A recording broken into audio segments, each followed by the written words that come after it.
Good morning, everyone, from a very chilly Naarm this morning, but it's great to have you with us.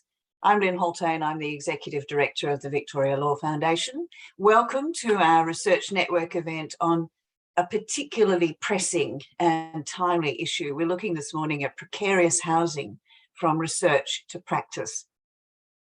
We are so delighted to have our guest speakers with us today, Cameron Lavery and Associate Professor Maree Petersen, and I'll introduce you to them more properly in just a moment. But first, I'd like to acknowledge country. The Victoria Law Foundation stands on the unceded Wurundjeri lands of Naarm, and I respectfully acknowledge the traditional custodians, recognising their abiding connection to this land, its waterways and community. It's my privilege to pay respects to their elders and to all the generations who have nurtured this land for over 60,000 years and continue to do so. We believe that acknowledging the past is a very essential step in building a better and more equitable future. And we recognise the impact of colonisation, its legacy of injustice, and the marginalisation of Aboriginal and Torres Strait Islander peoples. At the Foundation, we break down barriers to justice for all Victorians through our work in research, education and grants. And we're committed to making a sincere and positive contribution to a better justice system for all of us, especially those most in need. Just a few housekeeping matters before we get this formally underway. We are in a webinar format, as you'd be very familiar with, so only our panelists today can be seen and heard. But please use the chat to introduce yourselves, to say good day and to make comments. But when it comes to the Q&A at the end, we would love you to put your questions in the Q&A function as opposed to chat. So please use Q&A for questions.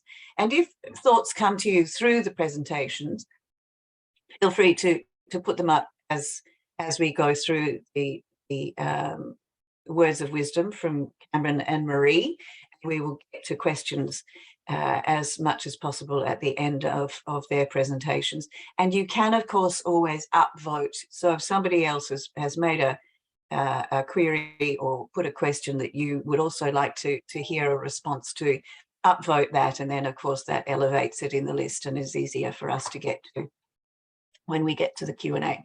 We are recording today's session, so if you have to leave early or there are people that absolutely need to see and hear this, then we'll send out a link in a couple of days' time, and there will be an opportunity for people far and wide to see today's presentation, so fear not. Let me introduce you to our speakers. Cameron Lavery is Principal Lawyer at Justice Connect, where he is the Head of Community Programs, which includes Justice Connect's very highly regarded homeless law program. Focus there is on preventing and ending homelessness for Victorians, increasing access to legal support, advocating for better law and policies. Cameron also leads the Seniors Law program, overseeing health justice partnerships for older people experiencing or at risk of elder abuse.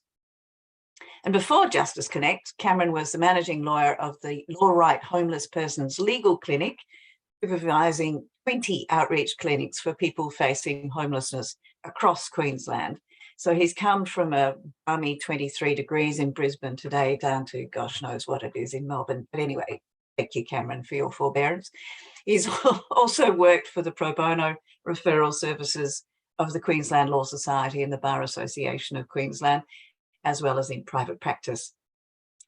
Cameron will be our first speaker, followed rapidly then by Associate Professor Maree Petersen, who is a social work academic with a research focus on older people experiencing disadvantage, and particularly how older women come to be precariously housed in later life. And as you're aware, this is an area of real focus now.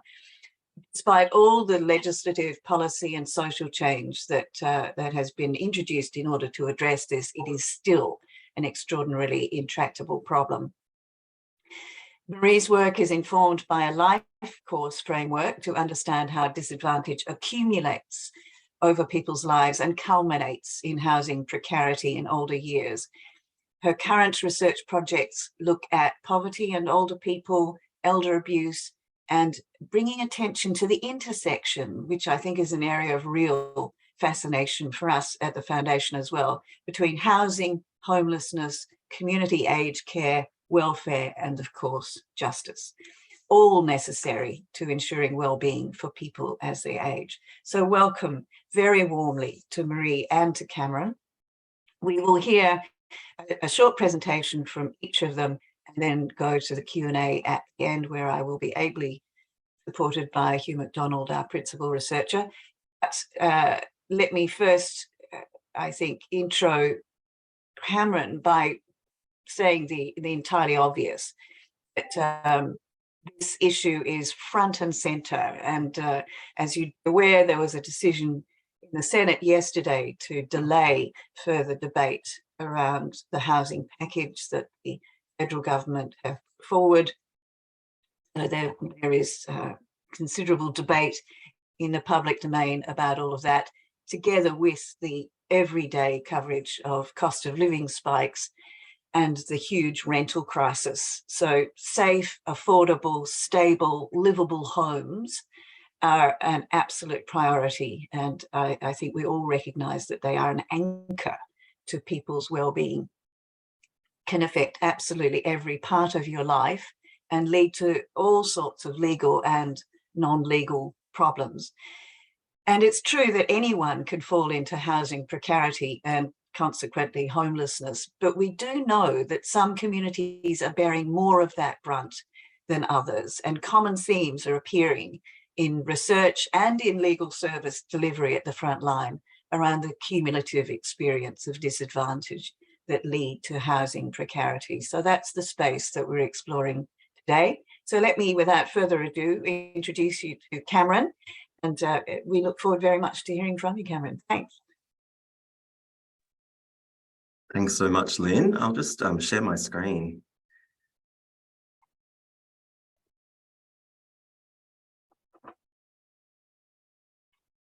Hopefully that's working for everyone. But thanks so much again for having me today. I'm really pleased to be speaking from the lands of the Wurundjeri people of the Kulin Nation this morning, and I'm grateful to the Victoria Law Foundation for this opportunity. Today, I'll be sharing some insights to contextualise housing insecurity, homelessness and the law in Victoria. I'll be drawing on client, casework and strategic advocacy learnings from my work in providing specialised free legal services to people facing homelessness, particularly from my current role in leading Justice Connect's homeless law program. I'll speak to our community's rising legal need and the increasing intersections between housing and financial insecurity, including due to the ongoing pressures of COVID-19 and the growing housing and cost of living crises. This will include sharing some findings from the soon-to-be-released evidence-based briefing report from Justice Connect, which focuses on the growing prevalence of housing and financial insecurity in Victoria and the opportunities we see to shape better responses for renters. So there's been a lot in the media about housing affordability and availability in the last couple of years. For the most part, it's been focused on the difficulty people are having in buying properties or on the challenges of an expensive and competitive private rental market. More recently, you may have seen articles about the rising cost of living pressures and an ever-growing number of Australians who are experiencing housing stress. From my work with Justice Connect, I see every day that homelessness is the very pointy end of these social and financial issues. People can't afford to buy homes, so they're renting for longer in the properties that used to be rented by low-income families. With increased rent and living costs, low-income earners can't afford their rent and are being pushed to the margins. Justice Connect consistently hears from single mothers who in the past would have been able to get by, but are now paying 50 or 60% of their income in rent. In these circumstances, it only takes the kids getting sick or the car breaking down for them to be facing eviction into homelessness. COVID-19 has made things even more difficult, with increased health, social, job and financial insecurity and heightened levels of family violence, placing many in our community at risk of homelessness for the first time. Alarmingly, there are over 99,000 people, including more than 29,000 children, on the waiting list for public and community housing, or together known as social housing, in Victoria. This includes people who are experiencing homelessness and people who are living in unsafe, insecure, unaffordable housing. Victoria also has the lowest proportion of social housing stock in Australia. In terms of the private rental market, a recent Anglicare snapshot looked at how many rental properties would be affordable for Victorians in different low income brackets. Affordable is defined as less than 30% of your household income being spent on rent. Of the 18,934 properties, only 7, which is less than 0.04% throughout Victoria, were affordable for a person receiving Centrelink parenting payments. There was not a single affordable property for a person receiving Centrelink job seeker.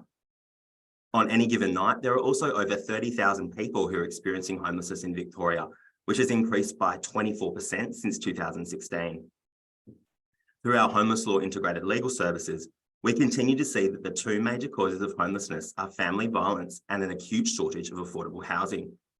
In particular, 76% of the women we've assisted have experienced family violence. We continue to see many women and children at risk of homelessness, particularly due to the intersection between housing and financial insecurity and family violence. It's also worth noting that the end of the COVID-19 temporary protections and supports, such as the eviction moratorium and rent relief grants, has placed more people than ever before at risk of homelessness, as well as exacerbating the vulnerabilities of people who already have complex personal and financial circumstances. So at Justice Connect, we're all about designing and delivering high-impact interventions to increase access to legal support and progress social justice, particularly in response to rising unmet legal need. One of the key ways that Justice Connect achieves our purpose is through homeless law. Homeless law is a client-centred specialist legal service for people experiencing a risk of homelessness across Victoria. We were set up in 2001, so we've been running for over 20 years. And in that time, we've assisted over 11,000 Victorians who have been facing homelessness. Over the years, we've developed targeted projects for priority cohorts, including women and their children facing family violence, people in or exiting prison, and people sleeping rough. Homeless law adopts a best practice outreach service delivery model that connects our expert staff and pro bono lawyers with clients at community-based locations, including homelessness support and health services. As well as ensuring that we're accessible through our outreach model, we were also one of the first legal centres in Victoria to set up what's called an integrated practice. Since 2010, we've employed specialist experienced social workers to ensure that we provide integrated holistic assistance that is tailored to the needs of our priority cohorts. This model recognises that legal needs don't exist in a vacuum. The benefit for our clients is that they can get intensive help with both their legal and non-legal needs all under one roof. Everything we do through homeless law is aimed at holistically preventing and ending homelessness, both through our individual clients and through strategic advocacy. Through our wraparound legal services, we collectively achieve 2 key goals. Firstly, we can catch people at the top of the cliff before they fall into homelessness, particularly using our eviction prevention expertise and human rights advocacy. We know that housing is an absolute fundamental that allows people to live secure and meaningful lives. So we want to intervene early and stop homelessness before it starts. Secondly, we can remove barriers to people exiting homelessness and prevent the criminalisation of poverty by addressing fines, charges, debts, and related legal needs. We help people to successfully navigate the justice system and progress towards safe housing. In 2022, we directly prevented 170 clients and their families from being evicted into homelessness. Based on Australian Housing and Urban Research Institute findings, this impactful early intervention work equates to government and wider community cost savings of approximately $5 million. In recent years, with our community's ever-rising and complex needs becoming more and more complex, we've continued to adapt our model. So we're now delivering multi-channel, multi-intensity supports, which directly complement and inform our service design, our evidence-based strategic advocacy for better laws and policies, and our user-centred digital interventions. All of this is achieved through the work of our multidisciplinary team members who build the capacity of both our frontline worker partners from our community agencies that we work with and over 650 pro bono lawyers from Justice Connect's member law firms. In addition to our specialist day-to-day supports and our customised training program, we also extend our capability building work through tailored digital resources, including homeless law in practice and our soon-to-be-launched online workers resource hub. So I thought that sharing a story of a recent client, Shania, would be the best way to give you a sense of the impact that specialised integrated legal services can have when addressing rising housing insecurity in our community. Shania is a mother of 5 children with diagnosed mental health and physical health issues. She and her children arrived in Australia in 2017, leaving loved ones back in their home country after fleeing family violence.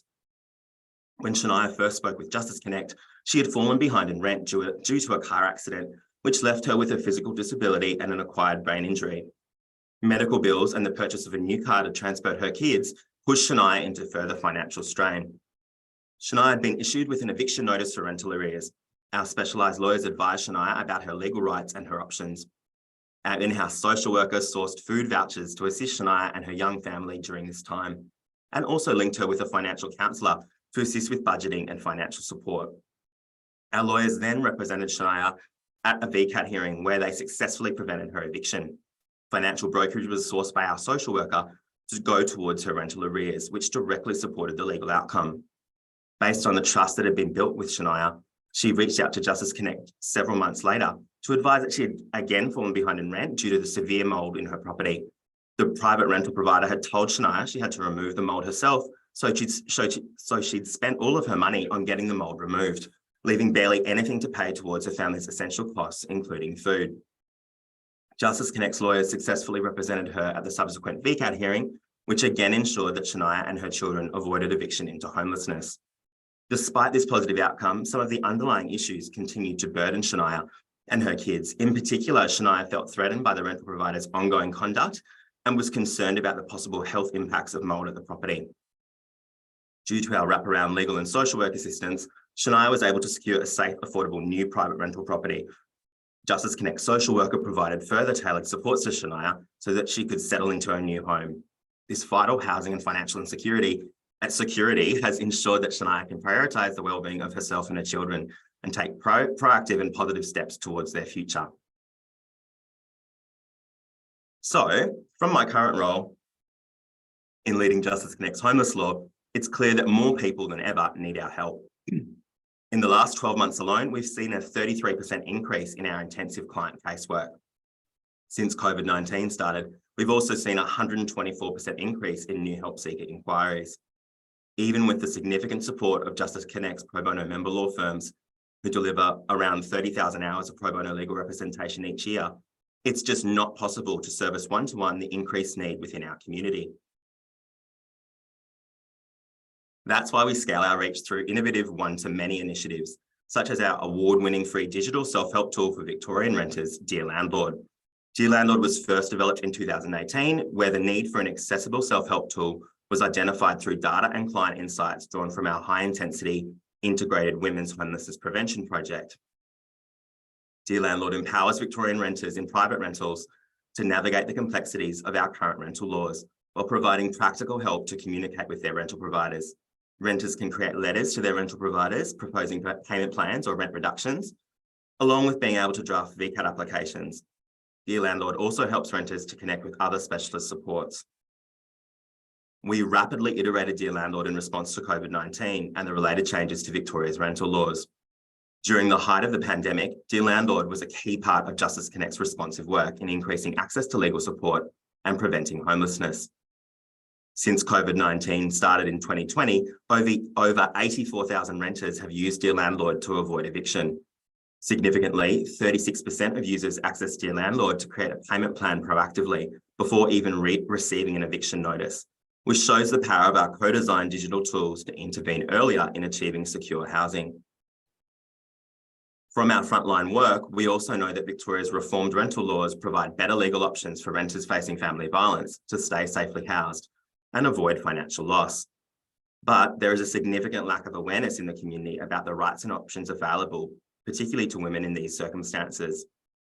Given this, Justice Connect's now developing an innovative self-help tool that will assist family violence victim survivors to better understand their legal rights under Victoria's new rental laws and to support them in taking early preventative action. This new digital tool will scale our reach to ensure that more women facing or rebuilding from family violence are able to get the legal and financial help they need to safely avoid homelessness. Justice Connect also continues to use evidence and insights from our work to ensure that we can achieve better laws and policies to prevent and end homelessness. And in fact, the evidence from our work with women was critical in helping to secure Australia's strongest rental protections for family violence victim survivors.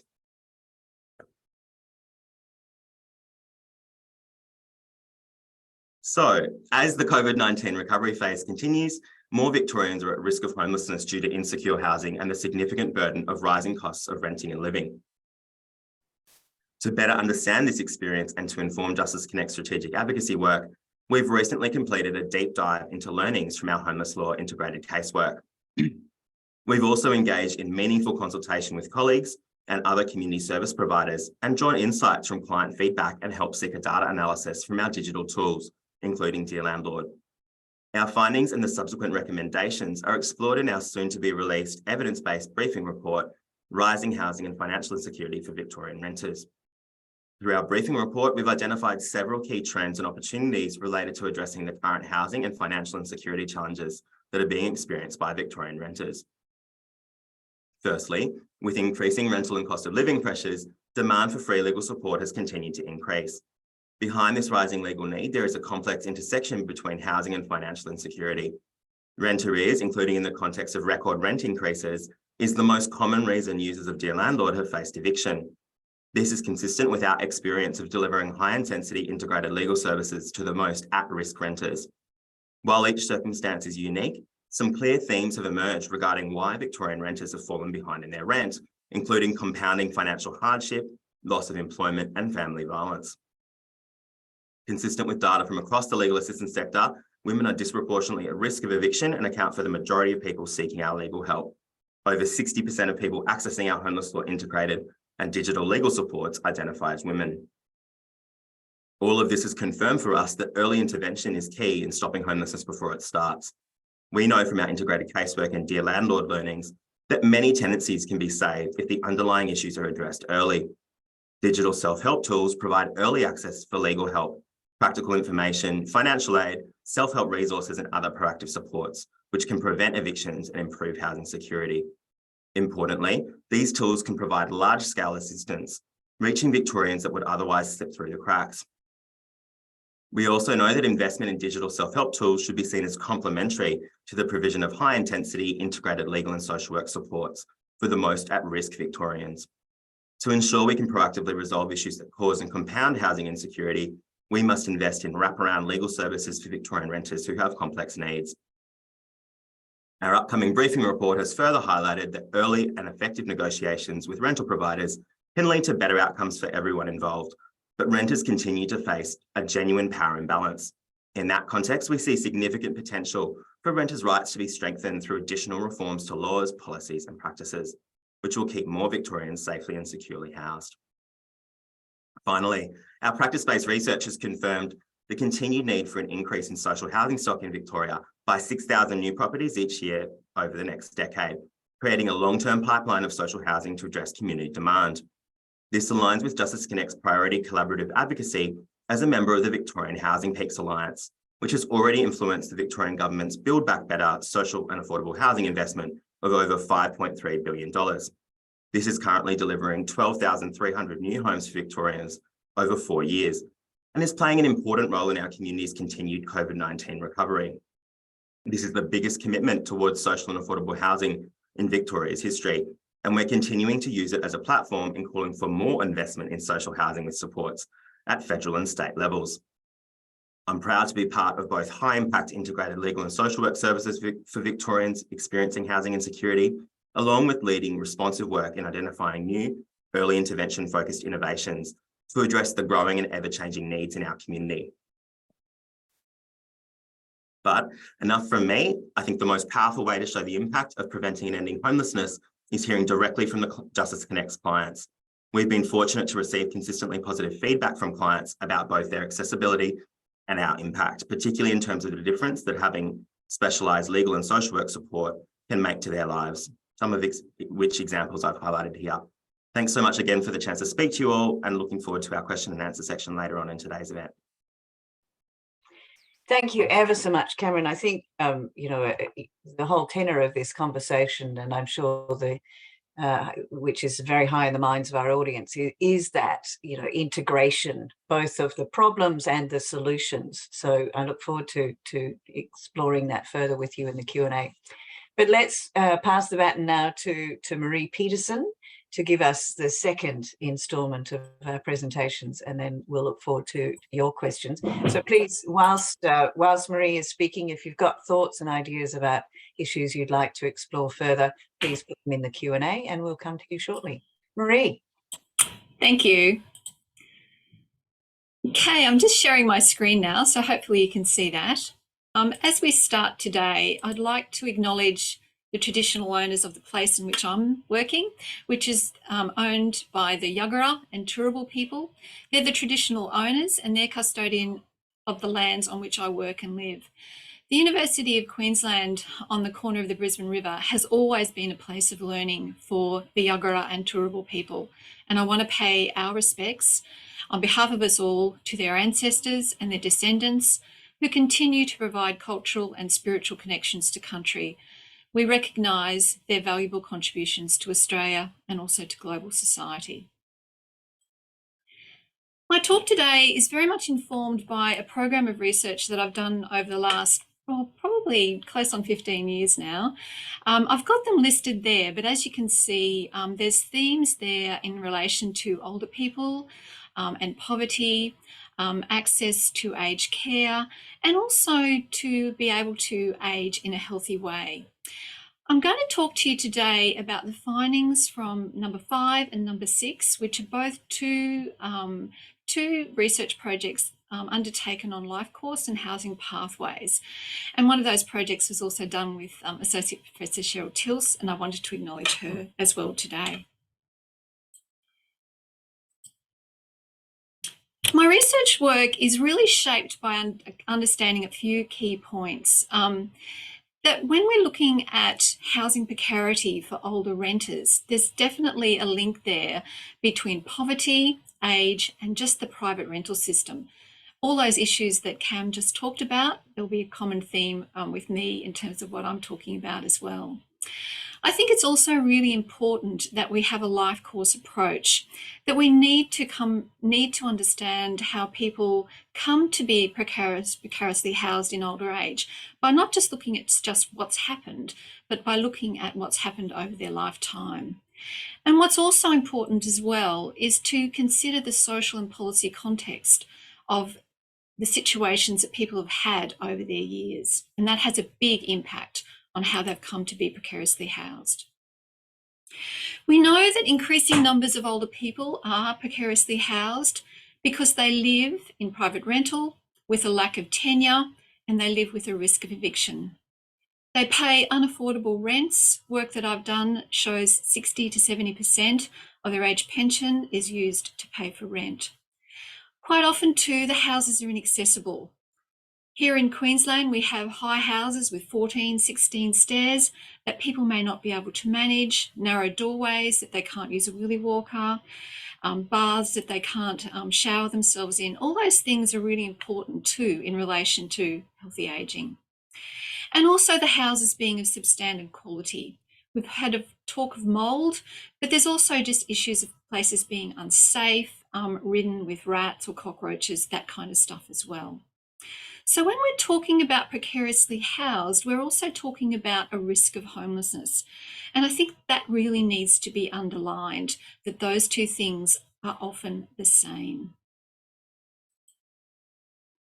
We know that 41% of older Australians are living in private rental are at risk because they can't afford the rent with the age pension that they're on. Recent work is showing that people on the age pension can only afford about 0.7% of the private rentals that are available. And I wonder whether that figure's actually gone down.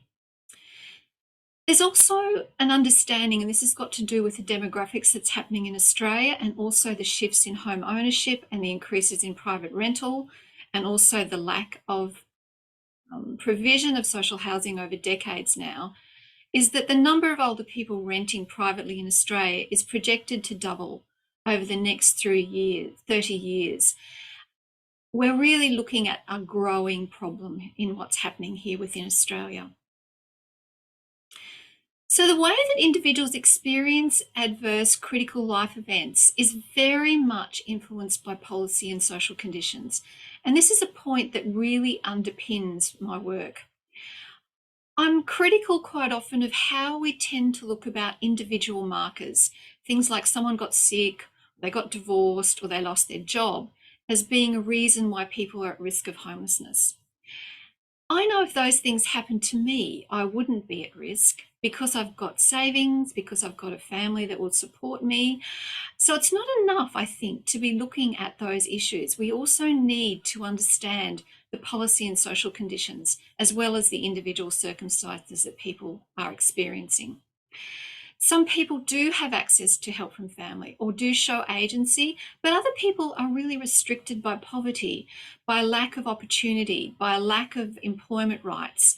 And indeed, gender roles has had a big part to play in that as well. So we need to be looking at all those things together. We need to see how they interact to understand how older people come to be precariously housed in older age. So I'm going to talk to you now about the fifth study, and this is under review for publishing at the moment.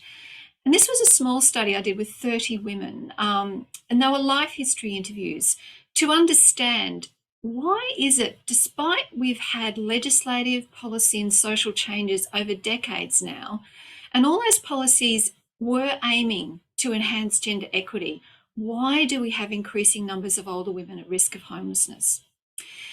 The women that I interviewed were all living in social housing at the time I interviewed them, and they got tenancy because they had been precariously housed at the time. A wide range, and this is one of the things that's really interesting when we're talking about older people. There is such a wide range in that cohort. All the women had worked and all had lived conventional lives. And I use that to showcase that they've worked, they've raised families, that they've done the things that you and I have done as well. So my research question was, how do women come to be precariously housed in older age? I'm going to share with you the findings, and I've been able to look at 3 different pathways that were there for older women. So by looking at this long view over the life course to understand the different events that happened during that time, and also, well, what supports were in society at that time, what was the policy at that time, what support did they get from family, trying to get an understanding of what were the points at which that disadvantage could have been halted or indeed changed for the rest of their life. So the first group, and this was only a small group, were, and remember this is out of 30, that these were people that chose to rent. They had never bought property. These women had never really saw that owning a home was part of that identity. They were really someone of my generation that really prioritised travel over home ownership and saw that they would spend their life working and renting. But with significant events, and also to account for structural disadvantage that actually led to precarious housing in later life. They didn't have that nest egg of saving for a house, but when they spent significant periods of their life caring for their elder parents, or whether they experienced a major health event, and 2 of the women that I recall, one had a very severe stroke and one had a very significant back injury, but that actually really changed how their life passed over time. So they were forced or into retirement or voluntarily because of those issues, and they had limited superannuation. And I'm going to make this statement time and time again as I'm talking through my research, is that whilst they were working, they could manage the private rent. But once they came onto the age pension or perhaps the disability pension, with that fixed low income and with an inability to earn more money, they were just unable to manage that private rent payments and therefore at risk. This biggest group within the 30 is the 13, and these are women that had lifelong disadvantage. They had few resources over their life course. What characterised the lives of these women were they had experienced childhood poverty, that had tumultuous family lives, and indeed there was trauma in their family of origin. Many of these women had left school at a young age, and all had never attained home ownership. Some had a mortgage, but with separation or divorce or indeed single parenthood, those mortgages were not able to be sustained. And this is something that we're seeing in the figures that are coming through, that increasing numbers of older people are unable to sustain their mortgage and enter their later years as a renter. What I want to talk about here is very much for this group of women is the structural disadvantage. And what I'm talking about here is they were parents at young age, reliant then on a supporting parents benefit, having left school at a young age because they became parents at young age, meant that they largely worked in casual work or what we call low skill work, which meant they were paid the minimum wage. What also happened was that there was a lack of support by the children's father. Commonly, and again, this is a theme I'm going to come back to time and time again, there was violence in the marriage and how that violence continued after separation. And I'm sure this is something that you are working with from day to day. After the separation, continual stalking and economic abuse had a long-term impact on women and meant that they could just never recover emotionally, and indeed for some women financially. Sorry, I'll say that again. They could never recover financially, and for some women, they could never recover emotionally after that period.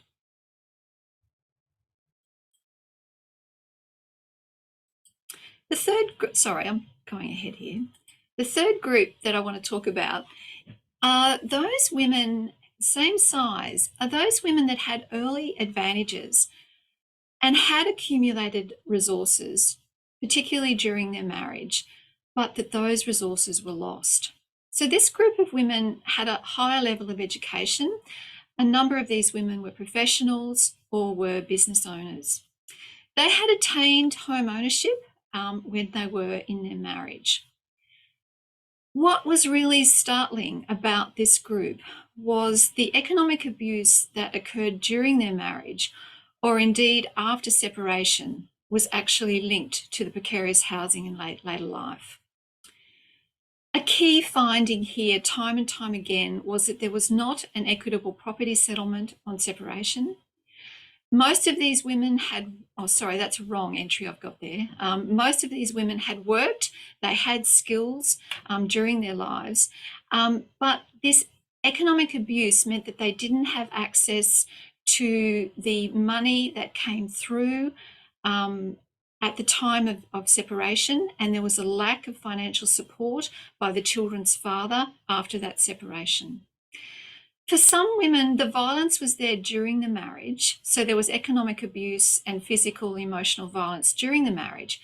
But what was really interesting as well is that that economic abuse arose at the time of separation and continued after separation. So that for this group of women, that economic abuse and that continual harassment had a long-term ability, a long-term effect on their ability to be able to rebuild their lives after the separation, despite the fact that they were working. Some women did experience trauma as a result of that and found it difficult to manage their mental health. But overall, it was financially the women were just not able to recover. We can also see, as we talk about the women's experiences, the three groups that I've talked about, is we can see that there's differences in gender. Women take on those caring roles, taking responsibility for caring for children and also caring for older parents. And that those roles that they take on over 20 years, over 5 years of us looking after parents, has a big impact on their ability to manage financially. There's also, and this was more so with the women in the older cohort, so the women in their 70s and 80s, were denied the ability to access a home loan. Particularly with that first group that I talked about, there was one woman who had never been able to attain home ownership, had been single all her life, despite working in the finance sector. So really very much in the know of how these things work, was never being able to undertake a home loan. Her father was sought as guarantor, but he wasn't willing to do that either.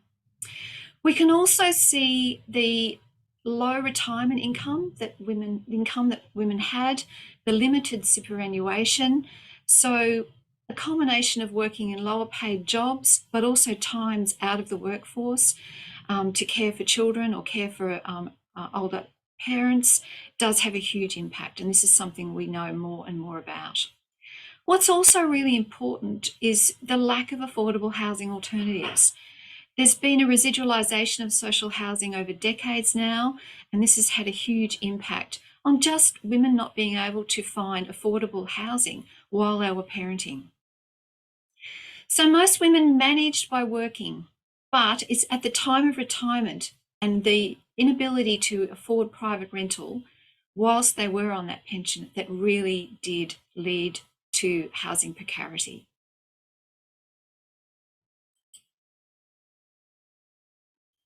Most women in the study had divorced or were single at the time of the interview. We know from research that financial hardship often eases for most divorced women. They're able to pick themselves up financially, but this wasn't the case for the participants in this study.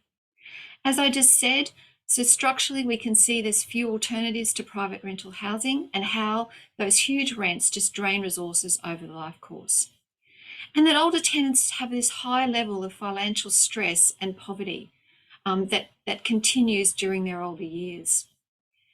Despite being employed, insufficient income there to protect, or as I talked about before, economic abuse affected their resources.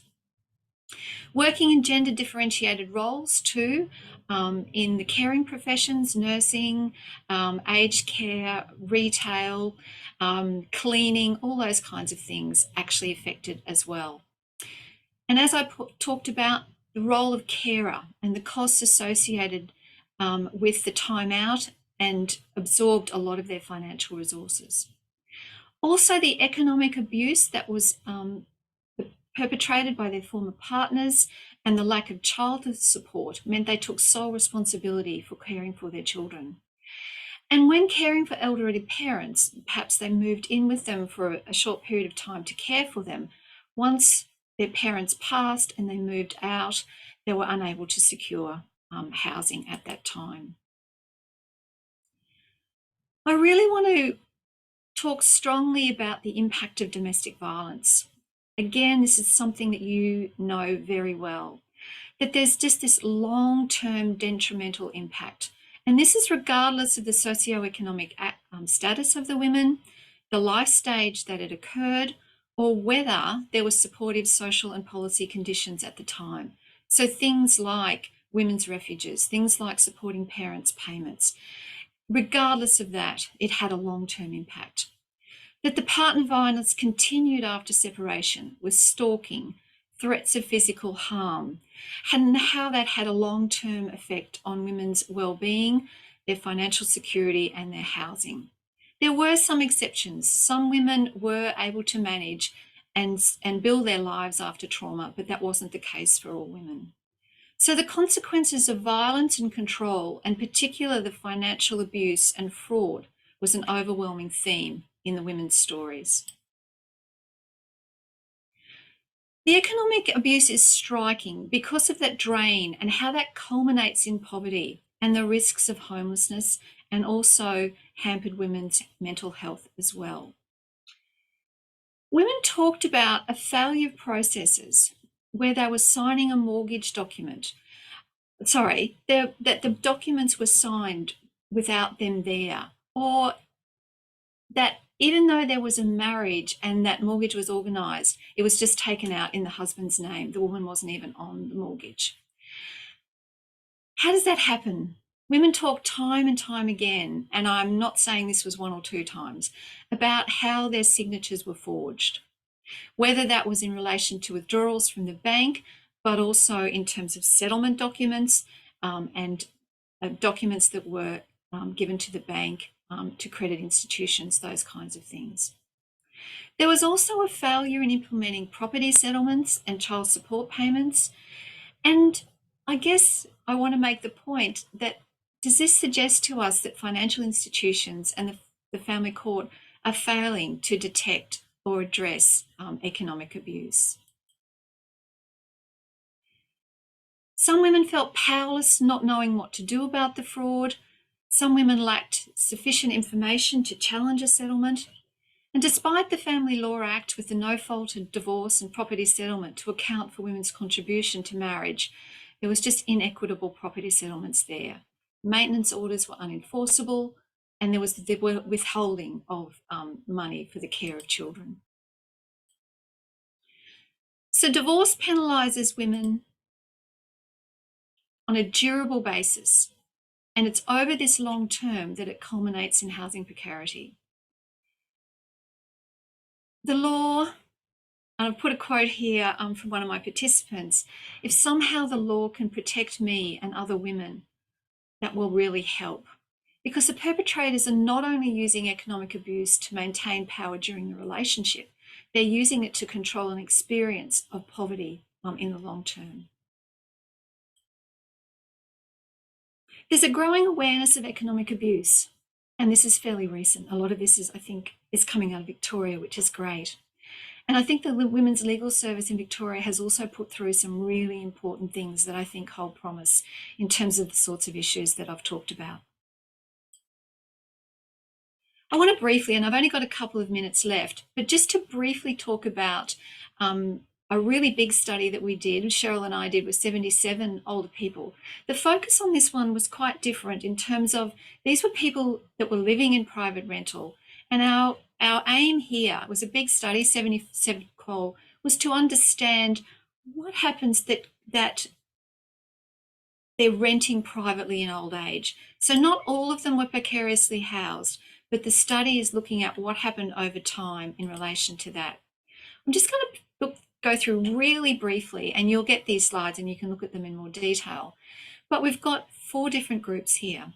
And there was more women in this study as men. We tried hard to recruit men, but we ended up getting a lot more women. And I think that reflects the wider demographics, is that we've got this group of constant struggle, which is similar to what I talked about before in terms of people experiencing poverty throughout their lives. We also found that there were a small group that had one major event in their lives that really had a long-term impact. And that impacted on their ability to maintain their homes. This is commonly violence again, and that inequitable property settlement. And we also found that there was fraud, online scams, frauds by accountants, those kinds of things. I was really surprised about how that happened. But overall, the largest group was that group, so this is 43 out of the 77, had 2, but quite commonly multiple events over their lives. So several big changes that had a big impact on their ability to maintain their homes and to maintain their financial security. So these are things to do with disability, a long-term health condition, business failures, separation, caring responsibilities, and natural disasters. And I think this is something we're going to see time and time again as we manage or try to manage climate change, is the people that just didn't recover financially and emotionally after natural disasters. So that with these several big changes, those events closed opportunities for them, including their housing. And the last group, a small group, were people that housing was secondary to their choices around travel or to their vocation. So people that had chosen to live in a religious order and leave that order. So these are people that hadn't wanted a conventional lifestyle, but once they reached retirement and never having accumulated assets or indeed ill health, they were unable to manage and were living in private rental at that time. So as I end, I guess I want to ask you the question about, well, where in the life course can we disrupt this pathway to being at risk of homelessness? And I think the work that I've just shared with you shows that there are various points in people's lives that we could have prevented precarity. Things like social security, housing assistance, and I really want to plug social housing, but also legal assistance. And given the audience today, I really want to bring home to you the important work that you do and how important that access to justice was, or the lack of it, that really had this long-term impact on most of the participants in the work that I've shown you. That pervasiveness of economic abuse, the pervasiveness of violence, how we have to pay attention to the implementation of welfare, of family law and family violence reforms if we're going to be able to address housing precarity for older people in those latter years. The pervasiveness of violence to women and children is, we know this, but gosh, it's brought home well in these studies. And indeed, the corrosiveness of poverty that's there for people as well. Thanks very much. Well, thank you, Maree. That's huge amount of food for thought. I've scribbled lots of notes, so we'll come to that in a moment. But please, if you're watching and you'd like to join us for the Q&A, please drop your question into the Q&A function, and we'll come to those in just a moment. But Cameron, if you'd like to join us too, I'd like to first throw to our principal researcher at the Victoria Law Foundation, Hugh McDonald, because I think, Hugh, you and I, I'm sure, were sort of ringing loads of bells as we were hearing both from Maree and from Cameron. But in terms of your work in this field, tell us about the nexus that you've seen through empirical research between housing and other legal problems. It's clearly evident, but what are the numbers? What do we see? Yeah, I think for me this morning, both presentations really bring to life what we know and what we intuitively know from the research around the difference and importance that a whole range of both everyday legal problems have across the course of a life, as well as the significant life course events that can happen. So we know that certainly change in housing circumstance can be critical.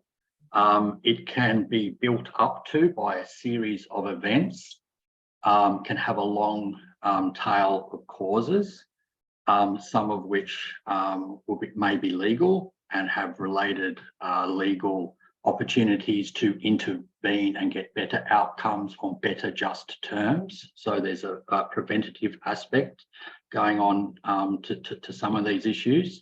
But we also know that change in housing circumstance can significantly increase vulnerability to a raft of other legal and related problems. So that's that compounding effect that we heard about this morning as well, which can entrench disadvantage and, as Maree discussed, cause into periods of struggle which can erode capital bases and what have you. So we know that housing problems are often bound up and clustered with a whole raft of legal and related issues, but it's very much a bi-directional relationship that goes on. And we know that certainly in sort of the current climate, both renting issues, mortgage stress issues, and heighten other legal issues and pressures. We know that living in disadvantaged housing significantly increases vulnerability to a raft of problems, and we've got well-documented increased vulnerability to legal issues once people are homeless. So the risk of homelessness is serious, it's important, it makes everything much more difficult and complex and intensive to deal with and takes more of our resources. So from a broad perspective, that's why we're interested in intervention and prevention. But one of the key sort of turning points in people's life course is around the security of housing and the change of housing. Yeah, I might leave it with that because I'm keen to hear the questions from the audience. Okay, well, we might go to a couple of those before I completely dominate and just sort of take up all your time and energy with my questions. Ruth has put a question that I think is probably high in many minds, given the challenges of actually navigating the legal process. And Cameron, you'd be very familiar with this. Her comment is really around women accepting a settlement, which is probably on its face unfair, because the challenge of negotiating and engaging with well, she describes them as incommunicative, but sometimes they can be worse than that, ex-partners, and they don't have the resources, either mental or financial, really, to continue to pursue that process. So she talks there about legal representation in the family court, where one party has and the other party does not, and is obviously therefore at an immediate disadvantage. Is there a possibility of more oversight there in order to level that playing field to some extent? Have you got some insight into that, Cameron?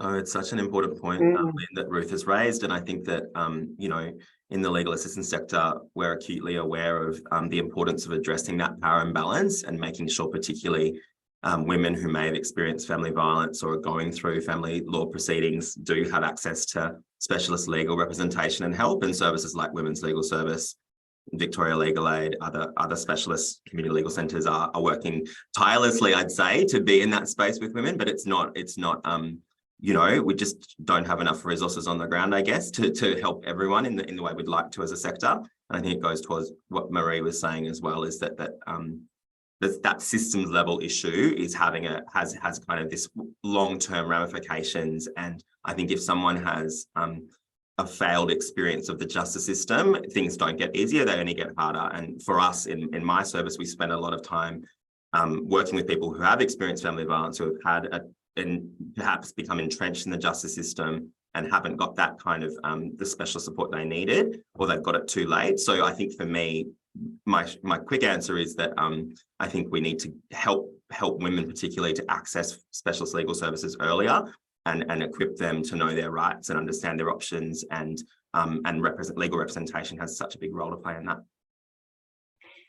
Maree, can I skew it to you a little? Because I think, I mean, you very helpfully at the end sort of delivered some thoughts around interventions and at what point, you know, and what issues we can really hit hard in order to reduce the circumstance that we find ourselves in now. But what has brought this on? I mean, I've been aware of housing as a major issue for a significant amount of time, but it seems to me, and I think this is a lay perspective, and maybe you can disabuse me of this point of view, it seems it has just accelerated over the last sort of few years to a point where it's just so confronting. Is that the case, or has this been just sort of building and we've been, you know, frogs in a boiling pot here? Probably both. Yeah, probably both. We've got more older people in that cohort is part of it. We're looking at just also that we just haven't invested in social housing for decades and decades now. So that's part of it. And just I'll give my personal opinion, but just how we don't see housing as a home so much. It's an investment for a lot of people, and it's just changed the nature, I think. So it you know, the whole propensity for people to invest in housing and that kind of stuff has just changed a lot of that. So there's a lot of things coming together, but certainly particularly for the women, it's got to do with those things that have happened during their lives, which just they've managed their whole lives. But because we've got more older people in that cohort now, we're seeing more because at the time of retirement, they can't manage in the private rental system. You know, they can't manage 60-70% of their income. Yeah. That was a fascinating point that you made, and I've written down, pensions do not equal private rental. No. And see, pensions, which is a point that Yates and Bradbury made, which I quote endlessly because I think it's great, that the home ownership was social insurance for older people on the pension. you know, my mother can manage on the pension because she owns her own home. But you can't manage on the age pension if you're renting. And the recent figures we've got coming out of New South Wales, 0.7% of rental properties you can afford on a rental. I mean, that's unbelievable, isn't it? Yeah. Was it ACOS or one of the major social Anglicare, yeah. Anglicare, that's right. Thank you. Came out with, it was something like, I don't know, 17 properties in Victoria. Yes, that's right. Yeah. And they were probably in very or more difficult to access parts of the state as well. Yeah, so. And I mean, and also just insecure tenure when people do arrive there. You know, they're not, older people are frightened to ask for a handrail or for something to be fixed because you can get it, we've got no fault eviction. Yeah, so all those kinds of things just cause enormous stress. Absolutely, and the stress and all the health implications of that lead to, you know, another whole cluster of issues. A really interesting question, which I think, Cameron, you have a bit of a handle on, about a different cohort, particularly around international students and recently arrived communities or refugees and asylum seekers, their housing precariousness. Is that something that also fronts at the Homeless Law Service? I'm sure it does. Absolutely, Lynn. And yeah, we work with a lot of people who are from newly arrived communities, and I know other legal assistance services also work particularly with international students. And we do see that for those cohorts, there's such an intersection between legal and non-legal need, and a gap in services. So that's a really good example why, you know, things like housing and financial insecurity go hand in hand, because if you don't have access to financial support or any type of payments, it's really almost impossible to have secure housing. So I think for us as a specialist legal service at Homeless Law, what we do is we try to keep people in housing for as long as we can. Our social workers get involved, and we come at it from a holistic integrated practice perspective, but there's only so much that can be done without those supports coming from things like, you know, like during COVID, there was some really positive initiatives that allowed renters to stay housed at that particularly challenging time. And we need more of that. We always say that the solution, the way to end homelessness is housing with support, and the support bit is key. What is that support? It's about legal, social, financial, and I think for that cohort that's been asked about in the question is particularly at risk, and it's not a straight path at all in terms of what they can access and who's helping them. But I know for Homeless Law, we work really tirelessly to try and you know, keep people safely housed if we can in that cohort. We're fast running out of time, which is terrible, but I will just I think put Louise's question too, which is a really interesting one, to all three of you about the access to or lack thereof of alcohol and other drug and mental health services as part of a response. And I'm sure, Cameron, this is on your radar in terms of the holistic and integrated approach that you take, but that too feeds into, you know, all sorts of complications and implications, which, you know, are magnified through the housing circumstance as well. Do you want to start us off on that? Yeah, I'll just really briefly touch on that. Thank you, Lynn. And I think for us at Justice Connects Homeless Law, you know, we partner with agencies like CoHealth, so community-based health. That's where we have our co-located staff and lawyers and our pro bono legal clinics. And the reason for that is the intersection with things like mental health and AOD and the kind of complexity of need that presents. And as I mentioned in my presentation, homelessness is really that when you're experiencing homelessness, you've gone through so many rungs of trauma and crisis that intersection of need is what you're experiencing day to day. And I think that as a holistic legal service, what we're trying to do is work with other experts and partner really intensively to be able to hopefully take care of those legal needs and help address your fines and your charges related to your homelessness. So then the other experts can get involved and really kind of focus in on that intensive support that's needed around things like mental health. But again, there's so much more in resourcing that's needed, and at frontline agencies like CoHealth, people can only do so much. So I think it's an ongoing issue, and our social workers are grappling with that every day. Maree, did cognitive decline and mental health issues come into your exploration with older people as well as another dimension in this circumstance? Yeah, particularly I think for women who were just traumatized by their experiences over decades. I mean, we can't underestimate how difficult that is. But that wasn't all of them. Certainly, the resilience of people is really astounding as well.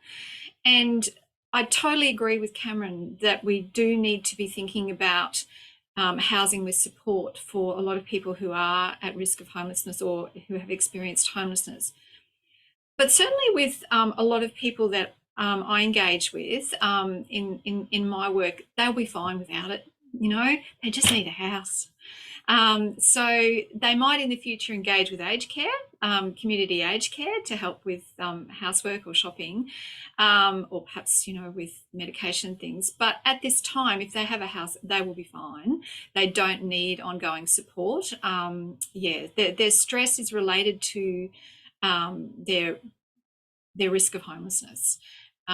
Yeah, so there's a lot of people that don't need that support. They just need a house, a unit. So I suppose, like, you know, all of these situations, we have a spectrum of Exactly. It's like homelessness. Homelessness isn't this one thing. Yeah. So, you know, just some of the images, I tried to show the images of ordinary people living ordinary lives, and they will go on living ordinary lives if we can give them an affordable house. Yeah.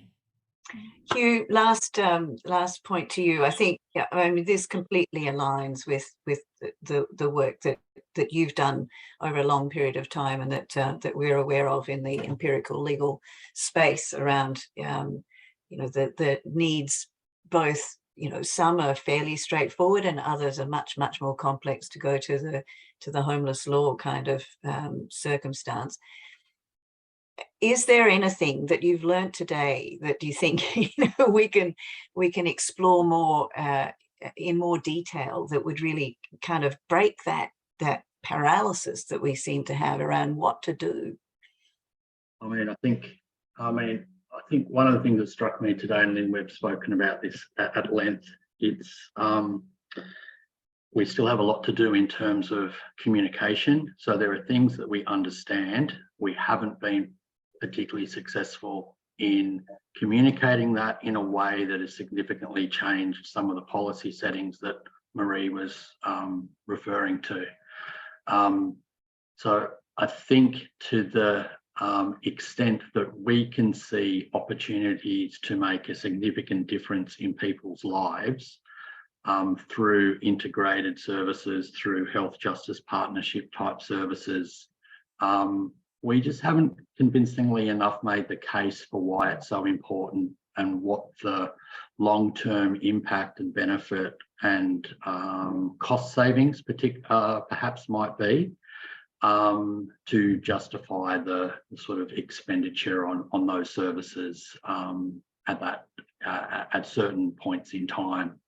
So I think there's an opportunity to, you know, double down on some of the things that we think and seek to communicate that more convincingly, both to governments across Australia, but also the Australian people, I think, with a lot of people moving through transitions across the life course. I think Maree's point that this sort of stuff can happen to anybody or anybody that you're closely connected with, I think is, you know, really important and potentially an important factor in, you know, how these debates are likely to play out in the sort of the near term, but also in the longer term.